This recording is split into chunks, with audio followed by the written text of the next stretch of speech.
నేను నిన్నటి నుంచి చూస్తున్నా, అంతటి నువ్వు చిన్నపోయి ఉంటాను. ఏం లేదు బిడ్డ, ఊళ్ళే ఒక్కొక్కరు ఒక్కొక్క తీరుగా మాట్లాడుకుంటాను. దేని గురించే బాబు?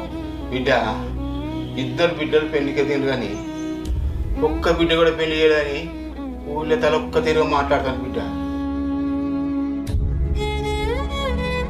అసంటోడు ఆడపిల్లలు ఎందుకని అంటాను బిడ్డ. నన్ను క్షమించింది బిడ్డ. ఇన్నెళ్ళైనా ఒక్కరి పెళ్లి కూడా చేయకపోతున్నాయి. మీకు నేను ఏం చేయలేకపోతున్నాను బిడ్డ. మీరు ఎంత బాధపడుతున్నారు. నన్ను క్షమించాలి బిడ్డ, మీరు దండం పెడుతున్నా.